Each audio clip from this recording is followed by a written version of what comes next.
ओम श्रीम श्रीयै नमः।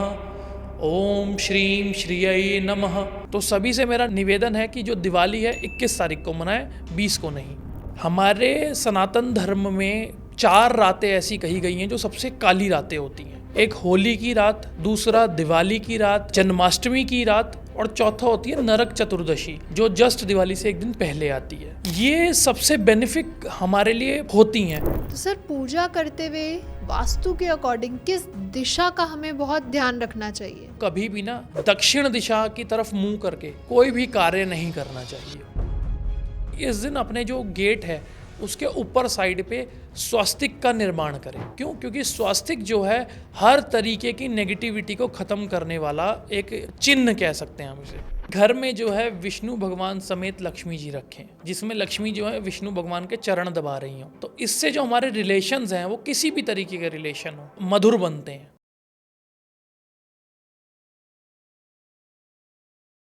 Hello and welcome everyone. मैं हूं आपकी होस्ट हरदोस ज्योति एंड आज मैं लेके आई हूं आप लोगों के लिए एक जगमगाता एंड स्पेशल पॉडकास्ट। आज हम जानेंगे दिवाली सिर्फ रोशनी का त्योहार नहीं है, लेकिन हम उस दिन अपनी एनर्जीज, अपनी पॉजिटिविटी को हील कर सकते हैं और अपनी एनर्जीज को और एनहांस भी कर सकते हैं। आज हम जानेंगे कि दिवाली का क्या शुभ मुहूर्त होगा एंड क्या हम प्रैक्टिकल रेमेडीज उस दिन कर सकते हैं रिगार्डिंग एस्ट्रोलॉजिकली एंड वास्तु की, जिससे हमारे घर में प्रोस्पैरिटी, रिलेशनशिप में हमारी हेल्दीनेस, एक पॉजिटिविटी बनी रहे, हेल्थ अच्छी रहे एंड हमारी वेल्थ भी अच्छी रहे। तो आज इन सब के बारे में जो हमें बताएंगे, सिखाएंगे, जो कि हैं आचार्य नवीन चतुर्वेदी जी, जो कि एक एस्ट्रोलॉजर हैं, वास्तु कंसल्टेंट हैं, ज्योतिष हैं और बहुत सारी मोडालिटीज़ में काम करते हैं। तो चलिए सर से जानते हैं कि दिवाली के दिन हम क्या ऐसी स्पेशल रेमेडीज कर सकते हैं जिससे हम अपनी एनर्जीज को और एनहांस करें। तो वेलकम सर, कैसे हैं आप? जय सिया राम। मैं बढ़िया हूँ मैम, आप बताइए आप कैसे हैं? बिल्कुल बढ़िया सर, जय सिया राम। तो सर, बेसिकली दिवाली इतनी इम्पोर्टेंस क्यों रखती है? बेसिकली अगर मैं बात करूं ज्योतिष विज्ञान से, देखिए, ज्योतिष विज्ञान में ऐसा कोई रिलेशन नहीं है दिवाली के बीच में। इसमें सिर्फ एक रिलेशन बनता है, वो है कि दिवाली वाले दिन ना जो चंद्रमा है वो कमज़ोर होता है। ओके। चंद्रमा जो कि मन का कारक होता है, इस दौरान जो है हमारे मन पे काफ़ी अच्छा नियंत्रण होता है और हम कुछ ऐसी प्रैक्टिकल चीज़ें हैं जो करके अपने मन को और संतुलित कर सकते हैं कि आगे आने वाले टाइम पे हम अपने मानसिक जो कष्ट हैं उसे दूर कैसे कर सकते हैं इन्हीं 5 दिन में। दिवाली देखिए 5 दिनों का त्यौहार है। बिल्कुल सही। ठीक है। तो और इसे लाइट से जोड़ा गया है। हमारे सनातन धर्म में 4 रातें ऐसी कही गई हैं जो सबसे काली रातें होती हैं। एक होली की रात, दूसरा दिवाली की रात और जन्माष्टमी की रात और चौथा होती है नरक चतुर्दशी जो जस्ट दिवाली से एक दिन पहले आती है, जिन्हें हम यूजुअली छोटी दिवाली बोलते हैं। हाँ, छोटी दिवाली जिसे हम कहते हैं। तो ये जो है 4 काली रातें हैं, ये सबसे बेनिफिक हमारे लिए होती हैं। जब हम कोई पूजा पाठ करके, कोई मंत्रों का उच्चारण करके अगर कोई प्रैक्टिकली चीज़ अध्यात्म से रिलेटेड करें तो हम अपने मन पर काबू पा सकते हैं। अच्छा। ठीक है। दूसरा, और बहुत से मतलब मान लीजिए किसी के कोई प्लैनेट जो हैं वो कमज़ोर हैं, तो इस दौरान हम पूजा करके अपने प्लैनेट्स को जो है स्ट्रॉन्ग कर सकते हैं। किसी भी पापी प्लैनेट से आने वाले कष्टों को हम कम कर सकते हैं। ओके। ख़त्म नहीं कर सकते पर कम कर सकते हैं। तो ये जो दिवाली के 5 दिन हैं, ये बहुत अच्छा टाइम पीरियड होता है अपने ग्रहों से रिलेटेड, अपने आंतरिक। एक्चुअल में क्या, देखिए, ये ज्ञान की रोशनी की बात करी गई है यहाँ प्रैक्टिकली। जो लाइटिंग है वो हमारे ज्ञान की है। ज्ञान की रोशनी से जो पाप का अंधकार है वो ख़त्म होता है। तो ये 5 दिन हमें सबको ही कोई ना कोई ऐसी पूजा पाठ एक योग्य गुरु के थ्रू जानकर करनी चाहिए जिससे हमें हमारे आगे आने वाले समय को अच्छा बना सके। तो क्या इस दिन कोई ग्रहों के या प्लानिटरी जो हमारी मोमेंट्स होती हैं, इनका कुछ इम्पैक्ट होता है किसी इंसान पर? देखिए मैम, दिवाली की जो डेट्स हैं वो चेंज होती रहती हैं जी। और जो हमारे ग्रह गोचर करते हैं, ट्रांजिट करते हैं, वो भी सेम नहीं होते हर दिवाली पे। तो ये अलग अलग होते हैं। इसका एस्ट्रोलॉजिकली कोई रिलेशन नहीं है। सिर्फ एक रिलेशन, जैसे मैंने पहले बताया कि जो चंद्रमा होता है वो इस टाइम नो मून, अमावस का टाइम होता है, तो इस समय का जो चंद्रमा होता है वो बलवान नहीं होता। ओके। सिर्फ एक इम्पैक्ट होता है और कोई इम्पैक्ट प्लानिटरी नहीं है। ये हमारे अध्यात्म से जुड़ी हुई है, ज्ञान की रोशनी के लिए जुड़ी हुई है। राम जी जब वापस अयोध्या आए, ये दिवाली उससे जुड़ी हुई है। समुद्र मंथन हुआ जब लक्ष्मी जी का प्राकट्य हुआ, तो ये उससे जुड़ी हुई है। तो इसका एस्ट्रोलॉजिकली कोई भी रिलेशन नहीं है। ओके। तभी आई गेस कि दिवाली की डेट्स कभी अक्टूबर में आती हैं, कभी नवंबर में आती हैं, तो ये वेरी करती रहती हैं। हाँ जी, ये एक्चुअल में ये सारा जो हमारा सिस्टम है वो हमारे चंद्रमास पे चलता है। ओके। ठीक है, जैसे कि कई बार हमारे पास तिथियां घटती हैं और बढ़ती हैं, तो उस वजह से जो डेट्स होती हैं वो ऊपर नीचे हो जाती हैं। कई बार अधिक मास आ जाता है, कोई एक महीना फालतू आ जाता है, तो वो डेट्स और आगे बढ़ जाती हैं। अच्छा। तो ये सारे मतलब रिलेशंस आपस में ऐसे बनते हैं कि कई बार कोई भी फेस्टिवल हो, कोई कुछ पहले पड़ जाते हैं, कुछ बाद में पड़ जाते हैं। वो तो है सर। एक क्वेश्चन मेरा इसमें और भी है कि आजकल हम देख रहे हैं कि दो दो जन्माष्टमी मनाई जा रही हैं, दो दो दिवाली हैं, तो एक्चुअली इसका क्या प्रोसेस है कि लोगों को कैसे पता चले कि एक्चुअली किस तिथि पे उन्हें पूजा करनी चाहिए? देखिए, ये बहुत अच्छा क्वेश्चन है। पहले तो इसके लिए ना मैं फेस्टिवल की जानकारी होना बहुत ज़रूरी है। जी। ठीक है, अब जैसे दिवाली आ रही है, दिवाली को कहते हैं कि पूजा जो है रात में करनी चाहिए, तो अमावस की जो तिथि है वो रात्रि में पड़नी चाहिए। तो हमें पूजा अमावस की रात, मतलब टोटल कहने का मतलब है अमावस की रात तिथि में पड़नी चाहिए, तो ही हमें दिवाली मनानी चाहिए। जैसा आपकी बार हो रहा है 20 और 21 तारीख दोनों। जी। अब इसमें भी आपस में बहुत सारे मत चल रहे हैं कि दिवाली 20 को मनाएं या 21 को मनाएं, but best that is 21। Okay. क्योंकि इसमें एक और हमारे में लिखा है, अगर 2 दिन अमावस पड़ रही है और अगले दिन तक अमावस जो है सूर्यास्त के बाद भी पड़ती है, अगर कि यहाँ पे कुछ समय होता है 12 मिनट 24 मिनट का, तो अगर सूर्यास्त के इतने मिनट बाद भी अगर अमावस पड़ रही है तो नेक्स्ट डे अमावस काउंट होगी। तो सभी से मेरा निवेदन है कि जो दिवाली है 21 तारीख को मनाएं, 20 को नहीं। ओके। क्योंकि ऐसा में लिखा गया है, अगर दोनों मान लीजिए अमावस अगर 2 दिन पड़ रही है और जो सूर्यास्त के बाद पड़ रही है, तो बाद वाली अमावस पे हमें दिवाली मनानी चाहिए। तो हर फेस्टिवल का ना एक टर्म्स है कि उस फेस्टिवल की हिस्ट्री जाननी पड़ती है कि ये फेस्टिवल क्यों मनाया जाता है। तो उस हिसाब से हम तय करते हैं कि हमें कौन से दिन में कौन सा फेस्टिवल मनाना चाहिए। जैसे कि कई बार 2 बार जन्माष्टमी की रात पड़ जाती है और 2 बार दिवाली की रात पड़ जाती है, तो ऐसे बहुत से प्रॉब्लम्स मतलब आती है इसमें।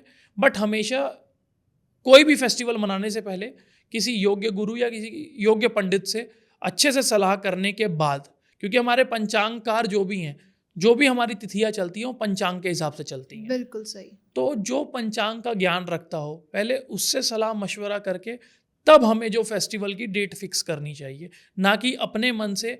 ये सारा गेम जो है तिथियों पे डिपेंड करता है, जी। तो तिथियों के हिसाब से हमें फेस्टिवल मनाना चाहिए। तो क्या सर दिवाली के दिन कोई शुभ योग पढ़ते हैं जहाँ पे हम अपनी हेल्थ और वेल्थ को अच्छा कर सकते हैं और अपनी इंक्रीमेंट कर सकते हैं? हाँ जी मैम, बहुत से योग ऐसे होते हैं, और ऑफिस और घर के लिए दोनों अलग अलग मुहूर्त होते हैं। अच्छा। ऑफिस के लिए जो मुहूर्त होते हैं, हमें हमेशा चर लग्न में और चर की चौघड़िया में, देखो ये चौघड़िया टर्म है वो मैं आगे समझाता हूँ आप लोगों को, जी। बट हमेशा चर लग्न में, क्योंकि जो हमारा व्यवसाय का स्थान है वो हमेशा चलते रहना चाहिए। चर का मतलब चलायमान, हमेशा चलते रहने वाला। तो व्यवसाय में हमेशा हमें लक्ष्मी पूजा जो करनी चाहिए वो चर लग्न में करनी चाहिए। और जो घर पे हमें करनी चाहिए कि स्थिर लग्न में करनी चाहिए। स्थिर मतलब रुका हुआ, एक जगह पर ठहरा हुआ।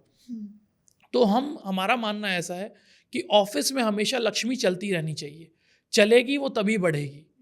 और घर पर स्थिर रहनी चाहिए, जिससे वो रुकी रहे, पैसे हमारे सेविंग्स बढ़ी रहे, हमारे जो पैसे पे वो कंट्रोल बना रहे। तो इसलिए घर में स्थिर लगन में पूजा करें और ऑफिस में चर लगन में पूजा करनी चाहिए। तो ये एक योग है। चौघड़िया में 4 चौघड़ियाँ हैं जो शुभ मानी जाती हैं, वो है शुभ, लाभ, चर और अमृत। ये चौघड़ियाँ हैं, इनके भी टाइम होते हैं डिसाइडेड कि ये चौघड़िया इस टाइम पीरियड में पड़ेगी। तो हमें जो दिवाली का हम कोई भी मुहूर्त निकालते हैं तो इन चौघड़िया पे डिपेंडेंट होके निकालते हैं। ओके। ठीक है, जब ये शुभ चौघड़िया पड़ेगी और हमारा चर लग्न या स्थिर लग्न इस चौघड़िया के भीतर पड़ रहा है, तो वो हमारा दिवाली का मुहूर्त होता है। ओके। तो ये बेसिक एक ये है कि मुहूर्त बहुत ज़रूरी होते हैं। मुहूर्त क्यों निकाले जाते हैं? ये एक जिसे कहते हैं ना, एक ऑस्पिशियस टाइम है जिसपे हमारी करी हुई पूजा 100 गुना हो जाती है। क्योंकि ये टाइम पीरियड ऐसे होते हैं, कोई भी हम देखिए टाइम कोई भी होता है जब बहुत सारी शुभ चीज़ें मिल जाती हैं, तब एक चीज़ हमारे सामने आती है। बिल्कुल सही। कहते हैं कि दिवाली के टाइम पे जो हमारी एनर्जीज होती हैं, जो पावर होती है, वो काफ़ी गुना बढ़ जाती हाँ है। जी। तो इसमें बहुत सारी चीज़ें हैं। ऐसे ही एक महानिषिद्ध काल होता है। इसको मैं जब आपको आगे रेमेडी बताऊँगा तो आपको ज़रूर बताऊँगा इस महानिषिद्ध काल के बारे में। तो सर, अब मुहूर्त की बात छेड़ी ही है, तो आप बता दीजिए कि दिवाली 2025 का सबसे शुभ मुहूर्त क्या रहेगा? देखिए, ऑफ़िसेज़ के लिए 2 टाइम है। सुबह 9:25 से लेके 1:34 तक। ओके। तो इस टाइम पीरियड के दौरान जो ऑफ़िस की पूजा है लोग कर सकते हैं। दूसरा जो टाइम है वो 2:55 से स्टार्ट होकर 4:21 तक का है। तो इस दौरान जो है लोग अपने ऑफ़िसेज़ में जो भी पूजा करना चाहते हैं, इस मुहूर्त में करें। अब घर के मुहूर्त की बात करते हैं। घर में लोग 7:08 से लेके 8:18 तक, ये हमारा एक अच्छा टाइम है जिसमें कि एक हमें स्थिर लग्न भी मिल रहा है और प्लैनेट जो है शुक्र का लग्न बन रहा है। अच्छा। शुक्र ऑलरेडी हमारा लग्जरी का कारक है, तो हमें इस दौरान घर में पूजा करनी चाहिए। ओके। तो स्पेशली ध्यान रखें कि टाइम पीरियड जो है इसमें पूजा स्टार्ट होने का टाइम होता है। अगर आप ख़त्म कर सकते हैं इस टाइम ड्यूरेशन में, इज़ गुड, बट अगर आप स्टार्ट भी कर लेते हैं तो ये अच्छा है। आप इस समय के भीतर भीतर अपनी पूजा जो है स्टार्ट कर लें। ओके। तो सर, दिवाली की जब हम पूजा करते हैं, हम लक्ष्मी गणेश जी की जब आराधना करते हैं, तो कुछ गलतियां लोग कर बैठते हैं जिससे उन्हें आई गेस काफ़ी लॉस होता है या काफ़ी उनकी प्रॉब्लम्स बढ़ जाती हैं। तो क्या क्या ऐसी मिस्टेक्स हैं जो उन्हें अवॉइड करनी चाहिए? देखिए, सबसे पहली मिस्टेक तो ये जो आजकल लोग करते हैं, लक्ष्मी गणेश लाते हैं और उसके बाद प्रवाह कर देते हैं। ये तो सबसे बड़ी मूर्खता मैं कहूँगा, क्योंकि कोई भी कर्म कांड में हम पूजा करते हैं तो सभी देवी देवताओं को अपने स्थान पर भेजते हैं, सिर्फ लक्ष्मी गणेश को अपने घर पे रहने के लिए हम प्रार्थना करते हैं। पर अगर हम उन्हीं को प्रवाह कर देंगे तो वो सबसे बड़ी गलती होती है हम लोगों से। ठीक है। दूसरी चीज़ ये कि जो लक्ष्मी गणेश जी को बिठाने का तरीका है, वो एक्चुअल में इसके लिए एक मतलब श्लोक है, सदा भवानी दाहिने। मतलब गणेश जी के राइट हैंड पे हमेशा लक्ष्मी बिठानी चाहिए, लेफ्ट हैंड पे नहीं बिठानी चाहिए। ओके। ठीक है। दिवाली के दिन स्पेशली बहुत से लोग क्या करते हैं, एक उनका मंदिर बना हुआ है तो वो उसी में पूजा कर लेते हैं। ऐसा नहीं है। लक्ष्मी गणेश जी की अलग से चौकी लगा के पूजा करनी चाहिए और इसमें स्पेशली राम दरबार भी लगाना चाहिए। अच्छा। हाँ जी। तो इसका क्या सिग्निफिकेंस है? देखिए, दिवाली मनाई इसलिए गई थी, इस दिन राम जी 14 वर्षों का वनवास पूरा कर कर तब अयोध्या आए थे। जी। तो दिवाली का टाइम वो शुरू हुआ। लक्ष्मी गणेश इसलिए पूजे जाते हैं कि कोई भी पूजा पाठ हो, पहले हमें गणेश जी को पूजना ही पड़ेगा। ये उन्हें वरदान है जो कि सभी देवी देवताओं ने मिलकर दिया था। ठीक है। और लक्ष्मी जी को इसलिए पूजते हैं इस दिन कि जब समुद्र मंथन हुआ था, जब लक्ष्मी जी का प्राकट्य हुआ था, वो अमावस कार्तिक अमावस ही थी। अच्छा। तो इसी दिन लक्ष्मी जी का भी प्राकट्य हुआ था। तो ये सारे जो कॉम्बिनेशंस हैं एक साथ बैठे गए हैं। जो हम लोग आतिशबाजियां करते हैं वो इस खुशी में करते हैं कि आज के दिन भगवान 14 वर्षों का कष्ट पूरा करके वापस अयोध्या आए थे। बिल्कुल सही। तो आतिशबाजियों का रिलेशन यहाँ पे हम लोग कोरिलेट करते हैं। ओके। तो सर, पूजा करते हुए वास्तु के अकॉर्डिंग किस दिशा का हमें बहुत ध्यान रखना चाहिए? देखिए, एक तो कभी भी ना दक्षिण दिशा की तरफ मुंह करके कोई भी कार्य नहीं करना चाहिए। ठीक है। दक्षिण दिशा, और दूसरा होती है जो हमारी वेस्ट पश्चिम दिशा, इस तरफ हमें फेस करके कोई भी काम नहीं करना चाहिए। चाहे वो पढ़ाई हो, चाहे वो खाना बनाना हो, चाहे वो किसी से बात करना हो या कुछ भी हो, तो 2 दिशा अवॉइड करनी चाहिए। अब बची 2 दिशा, उत्तर और पूर्व, मतलब ईस्ट और नॉर्थ। तो इन दोनों दिशा की ओर फेस करके बैठना, पूजा करना या कोई भी शुभ काम करना बहुत अच्छा माना गया है। और अब वैसे ही इनका रिलेशन जो है दिवाली से रिलेटेड है, तो सभी लोग, क्योंकि जो 14 रत्न हमारे वास्तु जोन में निकले हैं उसमें जो श्री का स्थान है वो ईस्ट में है। अच्छा। तो श्री जो है ईस्ट में है, तो हमें ईस्ट की ओर फेस करके भगवान की पूजा करनी चाहिए। तो सर, घर के किस जोन में दीपक प्रज्वलित करना या दीपकों को रखना, दीपक को जलाना सबसे ज़्यादा शुभ माना गया है? देखिए, पहले तो दीपक ना 4 मुखी जलाना चाहिए अच्छा। दिवाली पे, जो कि एक लक्ष्मी का संकेत है। 4 मुखी दीपक जो है लक्ष्मी जी को डिनोट होता है। तो पहली बात तो हमें 4 मुखी दीपक जलाना चाहिए। अब इसके लिए जोन मैटर करता है, जो है साउथ ईस्ट जोन। वास्तु में ऑलरेडी ये जोन फायरी जोन है। ये हमारा किचन का स्थान है, खाना बनाने का, वो भी फायर से रिलेटेड है। तो ऐसे में जो दिया है, दिया भी फायर है, और उधर वीनस का भी स्थान है, शुक्र का भी स्थान साउथ ईस्ट में है। तो ऐसे में बहुत सारे कॉम्बिनेशंस हैं जो कि हमें डिनोट करते हैं कि हमें दिया जो है साउथ ईस्ट कॉर्नर में जलाना चाहिए। ओके। हाँ, पूजा पूजा भले ही कहीं भी करें, ईस्ट की ओर फेस करके करें, और जो दीपक है वो आप जलाने के बाद साउथ ईस्ट कॉर्नर में प्लेस कर दें, क्योंकि ऑलरेडी वहाँ फायर एलिमेंट है। हाँ, और जो उसे कहते हैं आग्नेय कोण, वहाँ पे अनिल का स्थान है। अनिल मतलब अग्नि। तो ये सारे कॉम्बिनेशन ऐसे बैठते हैं कि हमें हमेशा जो भी फायर से रिलेटेड चीज़ है, या अखंड ज्योत है या अखंड दीप है, वो हमें उसी डायरेक्शन में जलाना चाहिए। तो सर, जब हम दिवाली की सजावट करते हैं घर में, आगे रंगोली बनाते हैं हम घर के एंट्रेंस पे, और लक्ष्मी जी के पैर के छाप लेके आते हैं, जिन्हें हम प्लेस करते हैं घर की एंट्रेंस पे, ताकि लक्ष्मी जी का आगमन हो। तो ऐसे हम क्या टिप्स कर सकते हैं, चाहे वो एस्ट्रोलॉजिकली हो, चाहे वास्तु से रिलेटेड हो, ताकि जो हमारे घर में लक्ष्मी जी का आगमन हो और वो हमारे घर में धन्य धान्य सब भरे रहे? देखिए, सबसे पहले ना हमारी जो चौखटें हैं उसे बहुत साफ सुथरा रखना चाहिए। ठीक है, उसे सुबह उठकर अच्छे से गंगा जल और साफ पानी से अच्छे से पोछा लगा के, और उस दिन स्पेशली पूरे घर में हल्का हल्का नमक का पोछा ज़रूर लगाएं। उससे जितनी भी हमारे घर में नेगेटिव एनर्जी वो क्रिएट हो रही है, वो ख़त्म होती है। नमक उसे मारने का काम करता है, नेगेटिव एनर्जी को।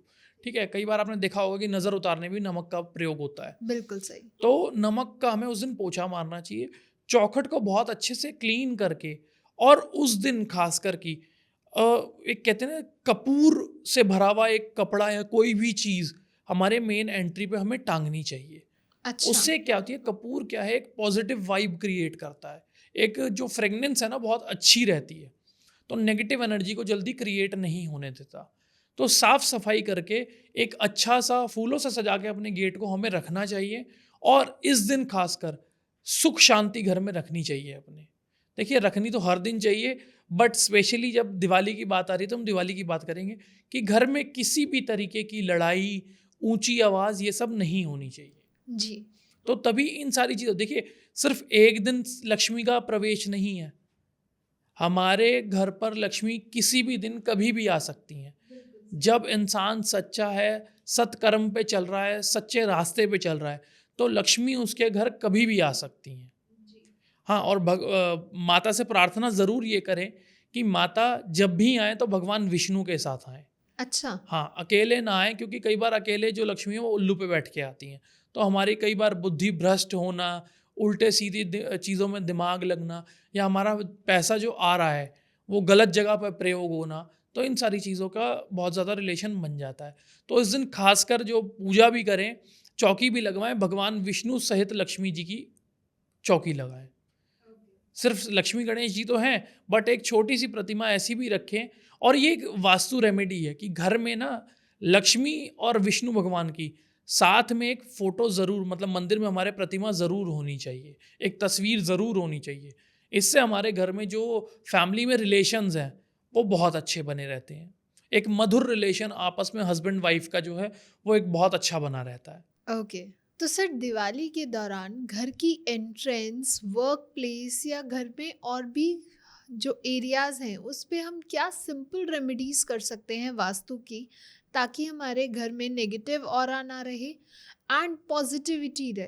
देखिए, मेन एंट्री पे इस दिन तो खासकर आम के पत्ते या कोई भी शुभ पत्ता, जैसे अशोक का पत्ता, आम का पत्ता या पान का पत्ता, इन तीनों में से किसी भी पत्ते की एक झाल झाल जिसे कहते हैं, मतलब 7 या 9 पत्ते माला टाइप बना के उसे अपने गेट पे ज़रूर टांगें। इससे क्या होगा, जो नेगेटिव एनर्जी, ये देखिए सारे पॉजिटिव हैं, सारी चीज़ें। आम में भगवान का, विष्णु का वास बताया गया है, अच्छा। ठीक है। पान जो है सबसे शुद्ध है, हर पूजा में पान चढ़ाया जाता है, ठीक है। तो पान का पत्ता भी इसलिए शुभ है, अशोक का पत्ता भी ऐसे ही शुभ है। तो इन तीनों पत्तों में से किसी भी पत्ते की एक लड़ी बनाकर अपने गेट पर ज़रूर टांगे। दूसरा ये कि इस दिन अपने जो गेट है उसके ऊपर साइड पे स्वास्तिक का निर्माण करें, अच्छा। स्वास्तिक बनाएं इस दिन। क्यों? क्योंकि स्वास्तिक जो है हर तरीके की नेगेटिविटी को ख़त्म करने वाला एक चिन्ह कह सकते हैं हम इसे, एक चिन्ह है। और मंत्र के साथ बनाएं इसे। तो मंत्र जो स्वास्तिक का है वो है ओम स्वस्ति न इंद्रो वृद्धश्रवाः स्वस्ति न पूषा विश्ववेदाः स्वस्ति नस्तारक्ष्यो अरिष्टनेमि स्वस्ति नो बृहस्पतिर्दधातु। इस मंत्र को बोलते बोलते, अगर बोल नहीं सकते तो टीवी पे या किसी भी टेप रिकॉर्डर पे चला के इस मंत्र को आप स्वस्तिक का निर्माण करें। इससे क्या है, मंत्र, कोई भी हम यंत्र या कोई भी चिन्ह बना रहे हैं तो उससे क्या होता है, जब हम उसका मंत्र बोलते हैं तो वो एनर्जाइज्ड होता रहता है। और जब फुल ऑफ एनर्जी होगा तो किसी भी तरीके की घर में नेगेटिव ऑरा नहीं आने देगा। बिल्कुल सही। हम लोग वास्तु रेमेडी में जो बताते हैं वो ये बताते हैं कि अपने मेन एंट्री पे सेंटर में चौखट के ऊपर एक स्वस्तिक जरूर होना चाहिए, फ्रंट साइड भी और बैक साइड भी। अच्छा। तो ये एक रेमेडी भी होती है कि किसी भी तरीके की नेगेटिविटी हमारे घर में पूरे साल ना प्रवेश करे। बिल्कुल सही। सेम चीज़ वर्क प्लेस के लिए, वर्क प्लेस पे भी आपको यही काम करना है सेम। क्योंकि देखिए वर्क प्लेस हो चाहे कोई हो, हमें हमेशा पॉजिटिव एनर्जी चाहिए, वो सिर्फ इन्हीं चीज़ों से मिलेगी।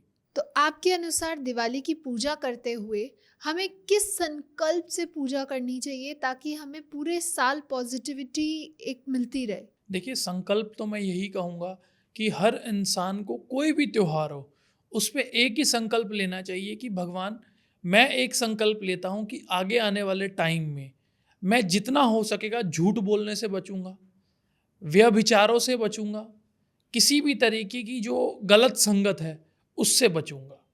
देखिए क्या है, गलत संगत एक टाइम के लिए हमें बहुत अच्छी लगेगी, बिल्कुल। बट वो हमारे कितने अच्छे कर्म है जिसे काटती है, तो हमें उसका ध्यान जरूर रखना चाहिए। और तीसरा, आपसे कितनी ही बड़ी गलती हो जाए, सच बोलना एक बहुत अच्छा ऑप्शन होता है।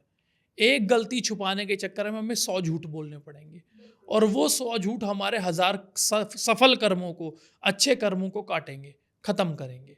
तो उसलिए हमें एक सच्ची, एक कहते हैं ना कि एक संकल्प लेना चाहिए कि एक तो अब मैं आज से एक संकल्प लेता हूं कि मैं जितना हो सके, देखिए व्यापार में सच बोलना, अगर सच इंसान बोलेगा तो रोटी नहीं कमा पाएगा, बिल्कुल सही। ठीक है। वैसे नहीं, व्यापारिक एक झूठ चलेगा, पर एक अपने रिश्तेदारी में, एक अपने रिलेशनशिप में, अपने माता पिता से या अपने बच्चों से किसी भी तरीके का झूठ बोलने से आज से मैं बचूंगा। एक तो संकल्प ये हो गया।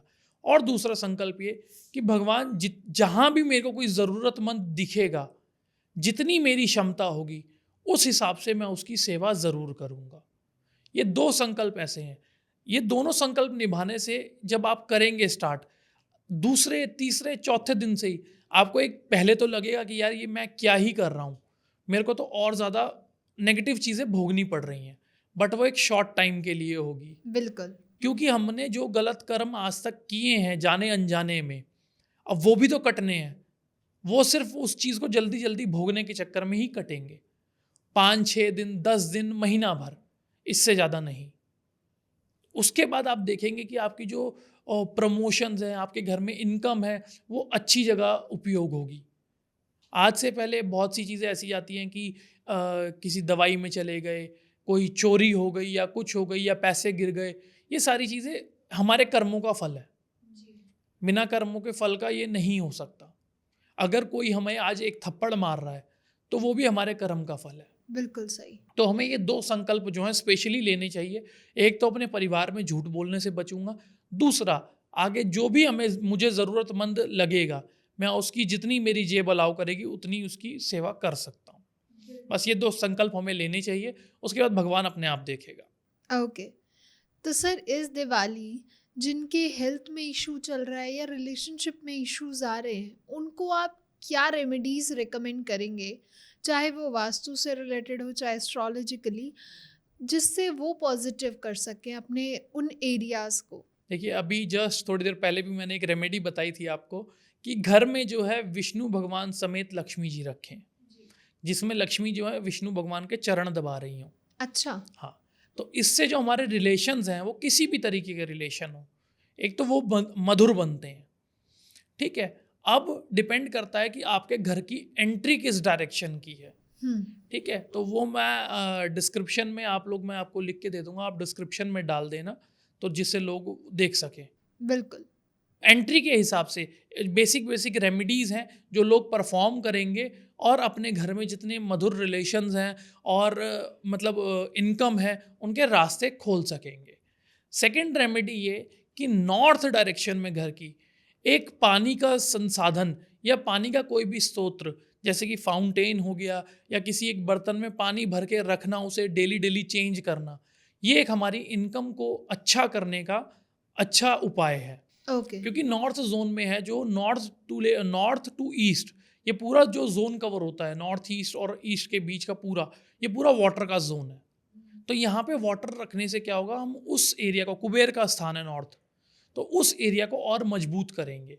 तो इसमें हमारे घर में जितनी भी इनकम है, कुछ भी है, मतलब वो बढ़ोतरी होगी। ठीक है। रिलेशनशिप मधुर करने के लिए अपने घर के जो नॉर्थ वेस्ट डायरेक्शन है, ठीक है, यहाँ पे अगर न्यूली वेड्स हैं तो एक कोई भी एक सुंदर सी स्त्री या एक अप्सरा टाइप, मतलब गुड लुकिंग फीमेल आइडल, उसे लगाएं, आपके घर में रिलेशंस और अच्छे होते जाएंगे। ओके। तो इस दिवाली के दौरान क्या टोटके या उपाय हमें रेकमेंड करेंगे ताकि हमारे घर में प्रॉस्पेरिटी और अबंडेंस बना रहे? देखिए, एक बहुत अच्छा लक्ष्मी माता का मंत्र है जो हमें करना चाहिए, और इसे स्पेशली महानिषिद्ध काल में करना चाहिए दिवाली के दौरान। महानिषिद्ध काल एक ऐसा टाइम पीरियड है जिसमें सारे प्लैनेट्स एक लाइन में होते हैं, तो जो उनकी एनर्जी है मिली जुली वो हमें मिलती है। तो अब की बार दिवाली पे जो महानिषिद्ध काल पड़ने वाला है उसका टाइम है 11:41 से लेके 12:31 21 अक्टूबर की। अच्छा। ये जो एकदम मध्य रात्रि है, रात्रि का टाइम है ये। तो इस टाइम पे हम कोई भी मंत्र जाप करते हैं या किसी भी तरीके की कोई भी पूजा करते हैं, वो हमारे पास 1000 गुना होके हमें मिलती है। बहुत से साधक जो हैं इसी काल में माँ काली की उपासना या माता की किसी भी स्वरूप में उपासना करते हैं, और कोई भी तंत्र विद्या अगर किसी को साधना करनी होती है, वो यही टाइम पीरियड है। ये आधे से पौने घंटे का टाइम पीरियड ऐसा होता है कि जो हमारे मंत्र उच्चारण को 100 गुना या 1000 गुना बढ़ा देता है। जी। तो जिससे कि जिस भी मंत्र की जो भी जप संख्या है वो हमारी उससे ट्रिपल और 4 गुना, मतलब बहुत ज़्यादा बढ़ जाती है। ओके। तो इसमें जो मैं आपको मंत्र बता रहा हूँ, इसका जितना ज़्यादा हो सके उसका जाप करें, जिससे आपके घर में माता लक्ष्मी का भगवान विष्णु समेत आपके घर में वास हो। वो मंत्र है ओम श्रीम श्रीयै नमः, ओम श्रीम श्रीयै नमः। इस मंत्र का जितना ज़्यादा हो सके उतना ज़्यादा जाप करें। इससे आपके घर में प्रोस्पैरिटी, रिलेशनशिप, हेल्थ, वेल्थ, मतलब हर चीज़ बढ़ेगी। क्योंकि ये मंत्र ऐसे, देखो मंत्र ना कोई भी पर्टिकुलर एक चीज़ के लिए नहीं, बहुत सारी चीज़ों के लिए काम करते हैं। तो हमारे जो आगे रास्ते में बाधाएं हैं वो कम होती हैं, तो उससे हमारे जो लाइफ है वो और स्मूथ गोइंग चलती है। तो बहुत सारे मतलब मंत्रों से हमारी बहुत सारी चीज़ें अच्छी हो जाती हैं। फिर अगर आपका टाइम बचता है तो श्री सूक्त का पाठ श्री पुरुष सूक्त के समेत करें ओके। इस टाइम पीरियड में, क्योंकि लक्ष्मी जी को प्रसन्न करने के लिए, लक्ष्मी जी का आवाहन करने के लिए ये 2 सूक्त बहुत इंपॉर्टेंट है। तो इन सूक्तों का आपको पाठ करना बहुत लाभकारी होगा। ओके। आपको अच्छे रिजल्ट्स देखने हैं, आप ये करके देखिए, आपको खुद अपने घर में आगे आने वाले मैक्सिमम 1-1.5 हफ्ते में आपको दिखेगा कि आपके घर में जो माहौल है वो अच्छा होता जा रहा है। ओके। तो सर ग्रहों से रिलेटेड अगर आप कोई रेमेडी सजेस्ट करेंगे हमारे लिसनर्स को, व्यूअर्स को, ताकि वो अपनी प्लानिटरी पोजीशन को भी इन दिवाली एनर्जाइज कर सकें और उसको भी अपनी रेमेडीज के थ्रू ठीक कर सकें, पॉजिटिव कर सकें? तो उसके लिए भी हर प्लैनेट के वैदिक मंत्र हैं। तो वैदिक मंत्र जो है मैं डिस्क्रिप्शन में डाल देना, मैं आपको शेयर कर दूंगा। तो जितने भी हमारे ऑडियंस हैं वो डिस्क्रिप्शन में जाके इन मंत्रों को देखें, इन मंत्रों का उच्चारण करें। देखिए, प्लैनेट्स हमें हमारा कर्म भुगवाने के लिए लेके आए हैं। बिल्कुल। वो इस तरीके से पॉजिटेड है कि हमें किस हिसाब से, देखिए हम वही पढ़ते हैं कुंडली में, हम वही पढ़ते हैं कौन सा प्लैनेट किसी को क्या कर्म का फल देने वाला है। तो उसी से रिलेटेड जो हमारे खराब टाइम पीरियड आ रहा है उसे कैसे हम ठीक बना सकते हैं, उसके लिए मंत्र है। जो भी हमारे आगे आने वाले कांटे हैं वो कम हो जाएंगे उन मंत्रों का जाप करने से। और ये ना डेली प्रैक्टिस में रखना चाहिए।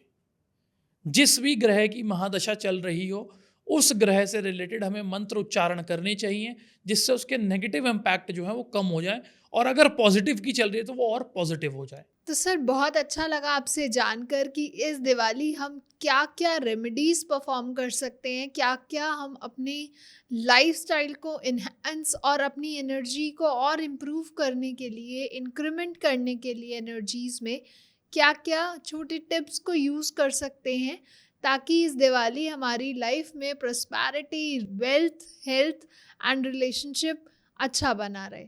तो जाते जाते हमारे लिसनर्स के लिए, हमारे ऑडियंस के लिए आप क्या मास्टर रेमेडी देना चाहेंगे जो सबके लिए एक्यूमुलेटेड हो? तो एक, जैसा मैंने अभी बताया कि श्री पुरुष सूक्त और लक्ष्मी सूक्त, इसका पाठ करना बहुत अच्छा रिजल्ट देगा। और दूसरा जो मैंने मंत्र बताया श्रीम श्रीयई नमः का वाला, वो मंत्र करना सबके लिए बहुत अच्छा है। इसमें कोई एस्ट्रोलॉजिकल हमें रीज़न नहीं ढूंढना। किसी भी राशि का इंसान हो, किसी भी लग्न का इंसान हो, कोई भी दशा चल रही हो, वो मैटर नहीं करती। चाहे साढ़े साती चल रही है, चाहे ढैया चल रही है, कुछ भी चल रहा है, मैटर नहीं करता। ये हमें हमारे जीवन में और सुधार देगा और जो हमारी आने वाली बाधाएं हैं उसे कम करेगा। Okay, thank you so much sir.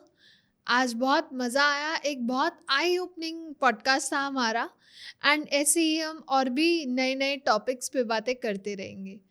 तो अगर आप लोगों को ये पसंद आया हो तो do not forget to like, share, comment and subscribe the channel. And आपके कोई क्वेश्चंस हैं, कोई सजेशन है, प्लीज़ हमें कमेंट सेक्शन में बताइए। हम आगे आने वाले पॉडकास्ट में उन्हें ज़रूर कवर करेंगे। तब तक के लिए धन्यवाद। हैप्पी दिवाली। जय सिया राम, शुभ दीपावली।